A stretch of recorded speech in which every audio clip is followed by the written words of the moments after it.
Hello dear friend. एक बहुत ही प्यारा सा क्वेश्चन करते हैं यार। इस क्वेश्चन की खास बात यह है कि ये लॉज ऑफ मोशन का क्वेश्चन है और वेरिएबल कोफिशिएंट ऑफ फ्रिक्शन का क्वेश्चन है। देखो क्वेश्चन क्या है। A block is projected with the speed of 20 metre per second on a rough horizontal surface. ये एक रफ हॉरिजॉन्टल सरफेस है। ये रफ सरफेस है और उसके ऊपर मैंने 20 मीटर पर सेकेंड से एक ऑब्जेक्ट को ऐसे प्रोजेक्ट किया है। इसकी जो इनिशियल स्पीड है वो कितनी है? 20। The coefficient of friction between the surface varies with time is shown in the figure. देखो इधर y एक्सिस पे म्यू लिया है और x एक्सिस पे क्या लिया? टाइम लिया है। ये म्यू देखो यार 0 से लेकर 2 सेकंड तक तो क्या है? 0.5 है, कांस्टेंट है। लेकिन 2 सेकंड से लेकर 4 सेकंड तक क्या हो रहा है? ये लगातार कम हो रहा है, डिक्रीज हो रहा है।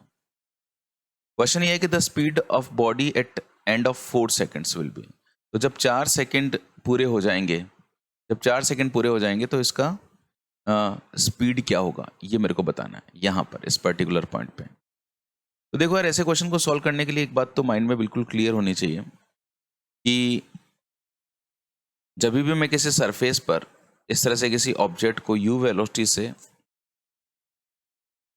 प्रोजेक्ट करता हूँ और अगर ये रफ सरफेस है तो जब ये ऑब्जेक्ट मूव कर रहा होता है, इसका मास अगर मैं m मान लूँ तो उस पर कौन कौन से फोर्स लग रहे होते हैं जरा देखो। mg तो इधर और नॉर्मल रिएक्शन इधर।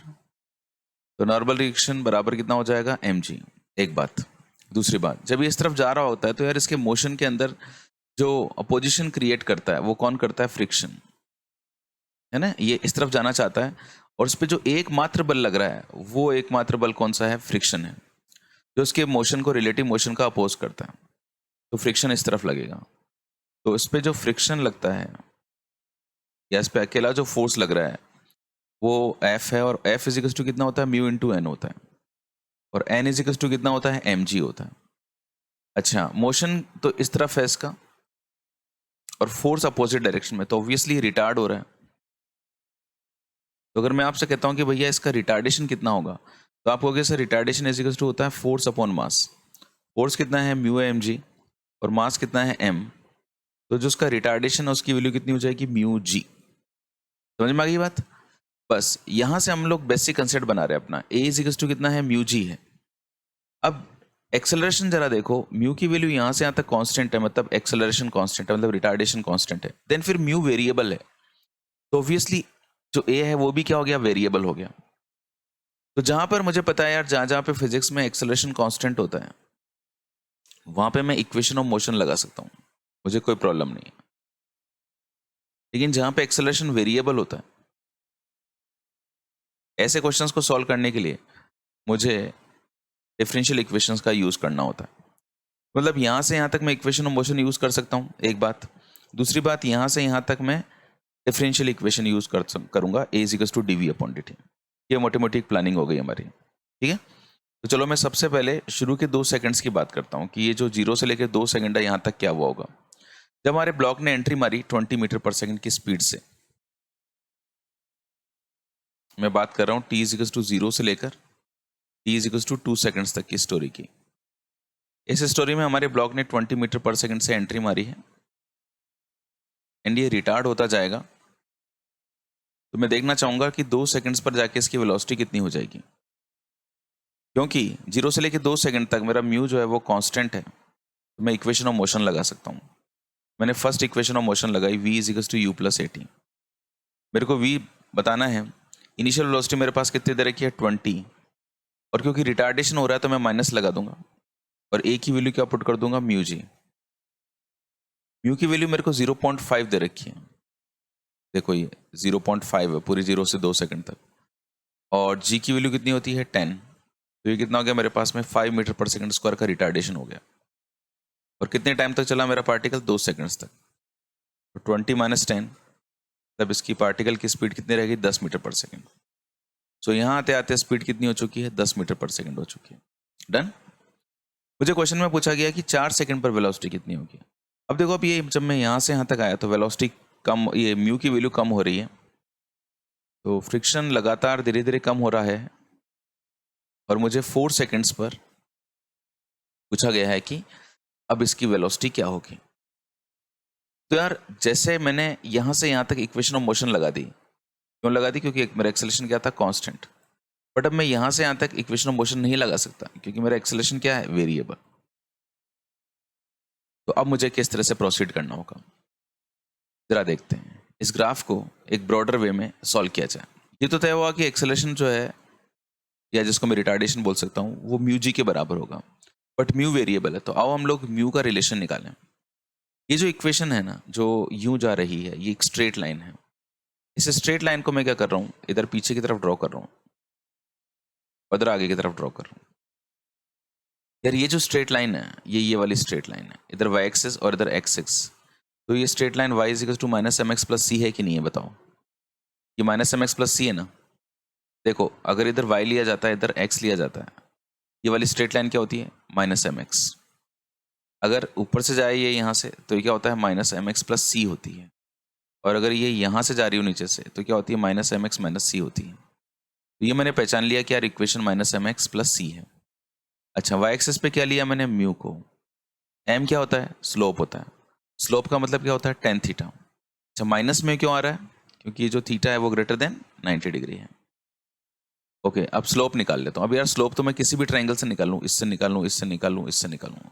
चलो मैंने ये वाला ट्राइंगल पिक कर लिया। ये जो ट्राइंगल मैंने पिक किया है, इस ट्राइंगल में देखो आप, टेन थीटा निकाल लेता हूँ। वैल्यू तो यहाँ से निकाल लूंगा, और माइनस जो है वो मैंने यहाँ पे लगा दिया क्योंकि एंगल 90 डिग्री से ज़्यादा है।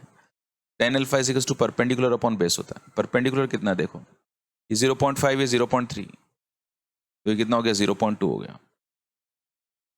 और जो बेस है वो देखो कितना है, यहाँ पे 4 और यहाँ पे 2, इनका गैप कितना है, 2। ये कितना हो गया, 2। मेरा स्लोप कितना आ गया, 0.1। ओके, तो माइनस एम, और एम की वैल्यू कितनी पुट कर दी मैंने, 0.1। ओके, एक्स एक्सेस पे क्या लिया मैंने, टाइम लिया, यहाँ पे टाइम लिख दिया, प्लस सी। सी क्या होता है, इंटरसेप्ट होता है, ये वाली लेंथ। मतलब मुझे ये वाली लेंथ निकालनी, दिस इज सी, ये इंटरसेप्ट है। तो यहाँ तक तो 0.5 है। अब यहाँ तक अगर 0.5 है, तो आप देखो यार, ये वाला जो ट्राइंगल आपको दिखाई दे रहा है और ये वाला जो ट्राइंगल आपको दिखाई दे रहा है, ये दोनों ट्राइंगल सिमिलर है कि नहीं है। ये दोनों ट्राइंगल बिल्कुल एक जैसे हैं। देखो इसका जो बेस है उसकी लेंथ कितनी है, 2। इसका जो बेस है इसकी लेंथ भी कितनी है, 2। इसका जो एंगल है उतना ही इसका एंगल है। जब ट्राइंगल सिमिलर होते हैं, ये एंगल भी 90 डिग्री और ये एंगल भी 90 डिग्री, तो इनकी साइड्स का रेशियो सेम होता है।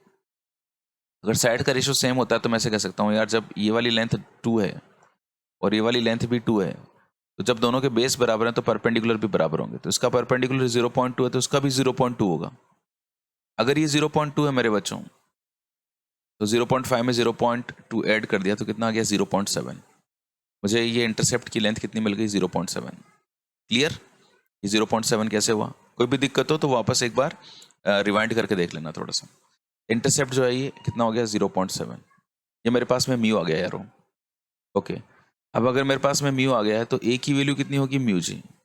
बिकॉज वो रिटार्डेशन है तो मैं जब इक्वेशन में वैल्यू पुट करूंगा तो माइनस लगाऊंगा, ये तो तय है। एंड म्यू की वैल्यू कितनी आ गई मेरे पास में, माइनस 0.1 इंटू टी प्लस 0.7, और जी की वैल्यू 10। तो जब आप 10 से इसको मल्टीप्लाई करोगे तो यू विल गेट टी, और यहाँ पे कितना मिल जाएगा आपको, 7। ओके, ये साथ में माइनस भी लगा हुआ है, तो ये मेरे पास ए की वैल्यू होगी। चलो उस माइनस की भी वैल्यू में इस ए को क्या लिख सकता हूँ मैं, d v upon d t. इस माइनस को अंदर ले जाता हूँ तो ये कितना हो जाएगा, t minus 7, and this is d v upon d t. Okay जी, यहाँ तक स्टोरी हो चुकी है। अब डी वी बराबर कितना हो जाएगा, t minus 7 into D t. ये रिटार्डेशन है, इसका इफेक्ट मैं यहाँ पे माइनस में ले चुका हूँ। ओके, तो ये मेरे पास आ गया। अब मैंने इसको मैं इस तरफ ले गया, अब मैंने दोनों तरफ इंटीग्रेशन लगा दिया। तो देखो मेरे को 2 से लेकर 4 सेकंड के बीच में ये म्यू चेंज हुआ था, तो केवल यहाँ पे लिमिट्स लगानी है। तो यहाँ पे लिमिट्स लगाऊंगा मैं टाइम की 2 सेकंड, और अपर लिमिट लगाऊंगा मेरे को 4 सेकंड। 2 सेकंड्स के ऊपर जो वेलोसिटी है पार्टिकल की, वो मैंने कितनी कैलकुलेट करी थी, 10 मीटर पर सेकंड। ये रहा 10 मीटर पर सेकंड। तो यहाँ पे लिमिट लगा दी मैंने 10, और 4 सेकंड्स पर मेरे को वेलोसिटी चाहिए तो मैंने यहाँ पे v लगा दिया। इंटीग्रेशन डी वी बराबर कितना होता है, v होता है। ये मैंने v कर दिया। यहाँ पे लिमिट्स लगा दी मैंने 10 से लेकर और v तक, और यहाँ पे t का इंटीग्रेशन किया तो कितना हो गया, टी स्क्वायर बाई 2 माइनस ये कितना हो गया, 7t, और लिमिट्स लगा दी मैंने t इज इक्वल टू 2 से लेकर t is equal to 4। Okay, अब ये जो है वेलोसिटी की लोअर लिमिट है 10 और अपर लिमिट है v। तो इन v की जगह पहले अपर लिमिट रख दिया मैंने v और लोअर लिमिट रख दिया मैंने 10। अपर लिमिट v और लोअर लिमिट 10। देन अब यहाँ पे देखा टी स्क्वायर बाई 2 में 4 and 2, तो टी स्क्वायर बाई 2 है ना, तो टी स्क्वायर बाई 2 में 2 से लेकर 4 तक लिमिट लगा देंगे, और -7t इसमें भी लिमिट लगा देंगे लेकिन 2 से लेकर और 4 तक। ये -10, टी की जगह अपर लिमिट रख दी मैंने 4, माइनस लोअर लिमिट रख दी मैंने 2, -7, टी की जगह upper limit minus lower limit, ये हो गया 16/2 -4/2 -7 इंटू ये कितना हो गया 2, ये कितनी बार कट गया 8 बार, ये कितनी बार कट गया 2 बार, ये कितना हो गया 6 - 14, 6 - 14 करोगे तो कितना आएगा -8 आएगा।